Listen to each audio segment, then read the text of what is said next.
নমস্কার বন্ধুরা, বাংলা সিরিয়াল সমাচারে তোমাদের স্বাগত জানাই। তো আজকে অনুরাগের ছোঁয়ার এপিসোড কি একটু অন্যরকম হতে চলেছে? চলো তো আমরা দেখে নিই সবাই মিলে কি হতে চলেছে আজ। তো গল্পের শুরুতে আমরা দেখতে পাচ্ছি যে সমস্ত স্টুডেন্টসরা তাদের প্র্যাকটিক্যাল রুমে এসে হাজির হয়েছে। এদিকে একজন স্যার তাদেরকে একজন হিউম্যান বডি দেখাচ্ছে, যেই বডিটা 72 বছরের পুরনো একটা বডি, এবং সেই বডির সমস্ত কিছু সম্পর্কে তাদেরকে বোঝাচ্ছে। সেই মুহূর্তে সেখানে দীপা, সূর্য তারাও আসে। দীপা পেছনের দিকে দাঁড়িয়ে থাকে। তখন স্যার বলেন, তুমি পেছনে কেন, তুমি সামনের দিকে এসো, নাহলে দেখতে পাবে না।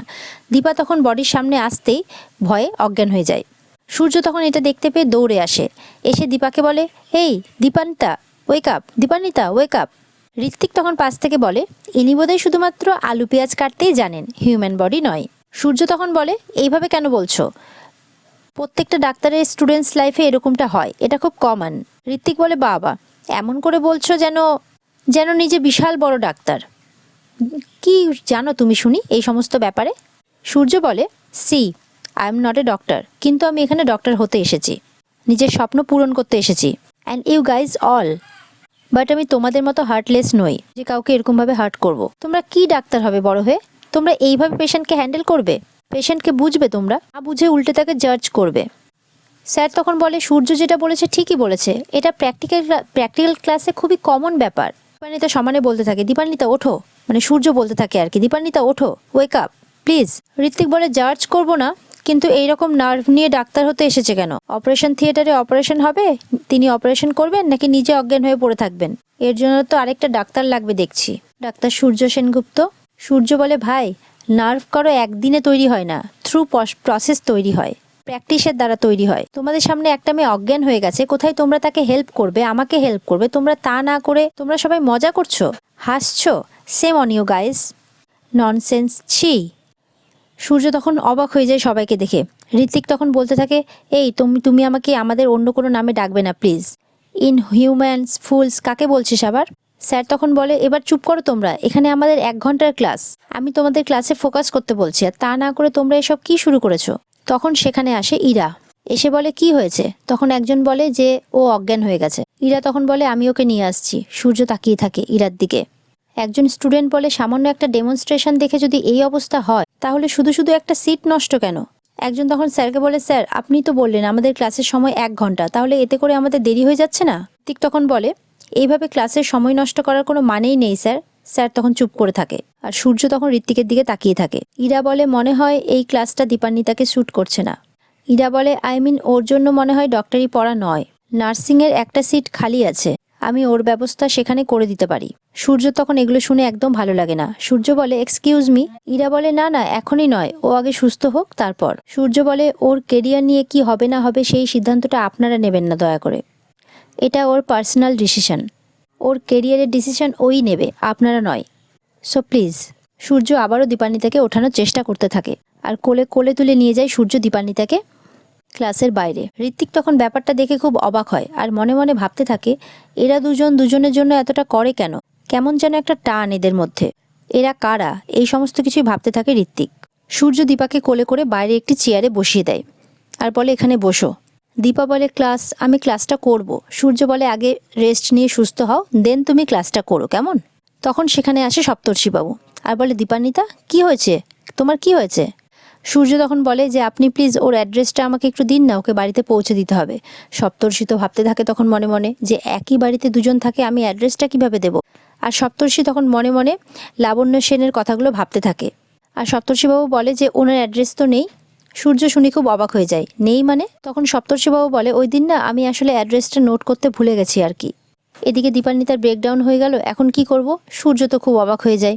পেছনে আবারও চলে আসে ইরা, এসে বলে, সূর্য আপনি ওকে ছেড়ে দিন, আমরা হ্যান্ডেল করে নেব, আপনি ক্লাসে যান। সূর্য বলে, কেন ম্যাম? আমি ওকে ছেড়ে দিলে তখন আপনি ওকে নার্সিংয়ে ভর্তি করিয়ে দেবেন, তাই তো? সপ্তর্ষিবাবু বলে, নার্সিং মানে? সূর্য বলে, দীপান্বিতার নার্ভাস ব্রেকডাউন হয় আজকে প্র্যাকটিক্যাল ক্লাসে, আর এটা দেখে ম্যাম বলেন যে ডক্টরিটা হয়তো ওনার জন্য নয়, উনি তখন ওনাকে নার্সিংয়ে ভর্তি করার কথা বলেন। তো আমার মনে হয় আমাদের যদি একটু টাইম দেওয়া হয় তাহলে আমরা প্রত্যেকেই ভালো করতে পারবো। এনিওয়েজ আমি ওকে নিয়ে যাচ্ছি। তখন সূর্য দীপান্বিতাকে নিয়ে গেলে সপ্তর্ষি বলে, কোথায় নিয়ে যাচ্ছ? তখন সূর্য কোনো কথা না শুনে দীপান্বিতাকে সেখান থেকে নিয়ে যায়। ইরাও ব্যাপারটা চুপ করে দাঁড়িয়ে দেখতে থাকে। এদিকে দেখা যায় লাবণ্য সেনগুপ্ত স্যান্ডউইচ বানাচ্ছে। বাড়িতে সবার জন্য। দীপার জন্য খুব ভালো মন্দ রান্না হচ্ছে। উর্মি আর লাবণ্য দুজন মিলেই সেই রান্নাবান্না জোগাড় করছেন।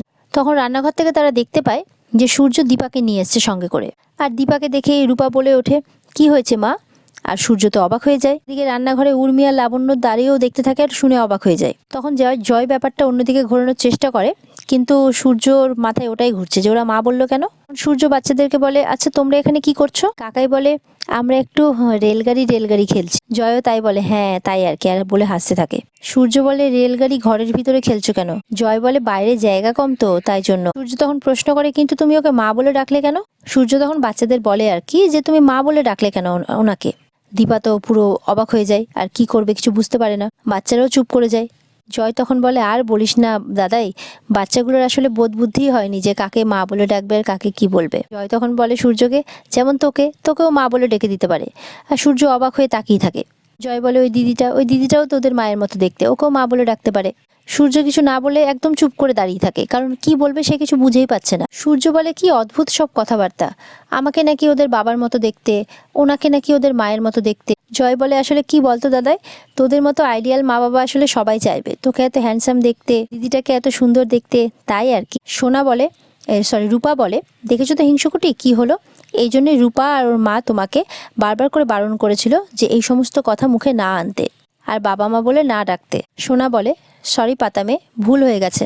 রূপা বলে, দেখো ওদিকে বড়রা কি সব কথা বলছে, মাথা মুন্ডু কিচ্ছুই নেই। সোনা বলে, হ্যাঁ কোনো মানেই দাঁড়াচ্ছে না।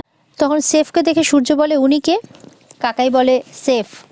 সূর্য বলে, সেফ কেন এখানে? কাকাই বলে, সেফ, আরে ভাবতে পারবি না, ওরা বিশাল বড় বাড়ির আর কি, ওনার বাবা সিরাজদৌল্লার ওখানে রান্না করতেন। আর এই শুনে দীপা তো পুরো মেরে বসে থাকে আর কি, কি বলবে কোনো ভাষাই খুঁজে পায় না। সূর্য তখন অবাক হয়ে যায়। কাকাই বলে, উনি বিশ্ববিখ্যাত সেফ। কাকাই বলতে থাকে, বড় বড় রান্না করবেন, আমাদের খাওয়াবেন। সূর্য তখন সেফকে মাথা থেকে পা পর্যন্ত দেখতে থাকে।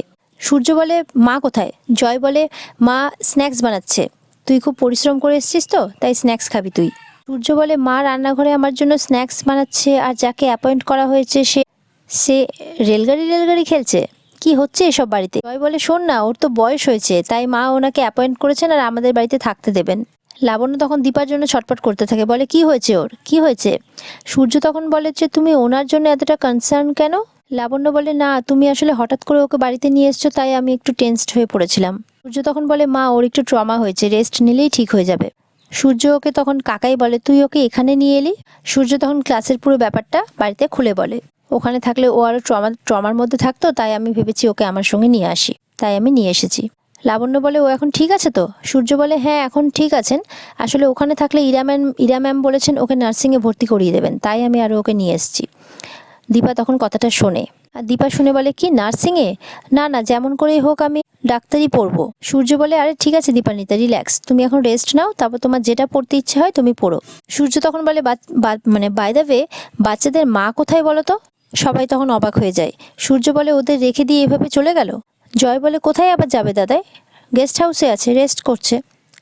তখন সূর্য বলে, ও আচ্ছা ঠিক আছে, আমি গিয়ে দেখে আসছি। তখন দীপারা সবাই আবার ভয় পেয়ে যায় যে এবার তারা কি করবে। লাবণ্য বলে, কেন, তুমি হঠাৎ করে ওর সাথে আবার কি কথা বলবে? সূর্য বলে, না কেউ চিন্তা করো না, আমি আসলে ওই মহিলাকে আজকে বলবো যে আজকে দীপান্বিতা যাতে টেক কেয়ার করে আজকের দিনটার জন্য, যদি কিছু লাগে তাহলে আমার স্কলারশিপ থেকে টাকা আমি দিয়ে দেবো। লাবণ্য বলে, সূর্য তুমি ঘরে যাবে না, ব্যাগটা এখানে রাখছো কেন?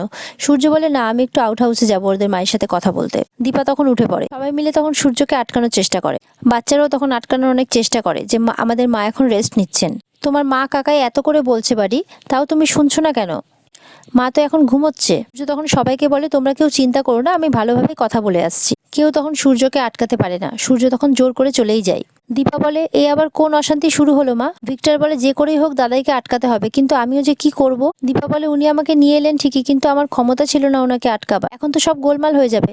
লাবণ্য বলে, দাঁড়াও আমাকে একটু ভাবতে দাও। লাবণ্য প্রতীক আর জয়কে পাঠায়, তোমরা যাও গিয়ে আটকাও। উর্মি বলে, এই দিদি তুই এখন ঠিক আছিস? দীপা বলে, তুই এখন এই পোশাকে কেন? তুই উৎপল সেজে আয়, যা, আপনি তখন দেখে ফেলবেন, যা বলে উর্মিকে পাঠিয়ে দেয় উৎপল সাজতে। বলে, কি করব আমি এখন, ওনাকে যেভাবেই হোক আটকাতে হবে। এদিকে কাকাই আর জয় খুব চেষ্টা করে সূর্যকে আটকাবার। সূর্য বলে, এইভাবে ইরেসপন্সিবল কাজকর্ম কিভাবে করতে পারেন ওর মা? কাকাই বলে, এরকম তাই তো, একজন দায়িত্ব জ্ঞানহীনের মতো কাজ করলে এরকম ভাবে হবে নাকি? এটা উচিত নয়, একদম উচিত নয়। এইভাবে এটা সেটা বলে সূর্যকে আটকাতে থাকে। তখন সোনারূপাও সেখানে চলে আসে আর আটকানোর পুরো চেষ্টা করে। সোনারূপা সমানে কাঁদতে থাকে। তখন সূর্য বলে, আমি তো আছি, কিচ্ছু হবে না, এই মুখ দুটোই সবসময় হাসি মানায়, তোমরা সবসময় হাসতে থাকবে। সোনারূপা তখন তাদের বাবার পুরনো স্মৃতিগুলোর কথা ভাবতে থাকে। সূর্য আবারও সোনারূপাকে কোলে তুলে নেয়, আর সেটা দেখে সোনারূপার সূর্যের আগের কোলে তুলে নেওয়ার কথাগুলো তারা ভাবতে থাকে, আর তারা খুব ইমোশনাল হয়ে পড়ে। রূপা ভাবতে থাকে, কতদিন পর বাবা আজ আমাদেরকে কোলে নিয়েছে। এদিকে সূর্যও কিন্তু সমানে সোনার রূপার দিকে অবাক হয়ে তাকিয়ে থাকে, কারণ মনে হচ্ছে কোলে তুলে নেওয়ার পর সূর্যর কিছু অনুভূতি হচ্ছে তাদের প্রতি। সূর্যও তখন এক দৃষ্টিতে তাদের দিকে তাকিয়ে থাকে।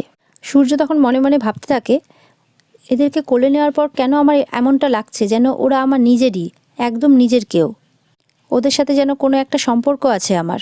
সূর্য চুপ করে থাকে আর ওদের দিকেই দেখতে থাকে, আর ওদেরকে কোলে করে নিয়ে চলে যায়। এদিকে লাবণ্য চিন্তা করতে থাকে, আউট হাউসে গিয়ে দেখবে ওদের মা নেই, তখন এসে আবার প্রশ্ন করবে। এদিকে বাচ্চাদেরকেও নিয়ে গেছে, তখন কি হবে কে জানে। এমনিতেই আমরা মিথ্যের উপর আছি, তাই এই বিষয় নিয়ে আবার কি ভাববো আমার মাথা কাজ করছে না। দীপা বলে, আমার যে কি হয়েছিল, আমি এর আগে যে এই মৃতদেহ দেখিনি এমনটা তো নয়, কিন্তু আমি এরকম নার্ভাস কেন হয়ে গেলাম। লাবণ্য তখন বলে, এটা জাস্ট একটা রিয়াকশন, হতেই পারে, হয়তো কোনো নার্ভাসনেস থেকে এসছে তোমার মধ্যে।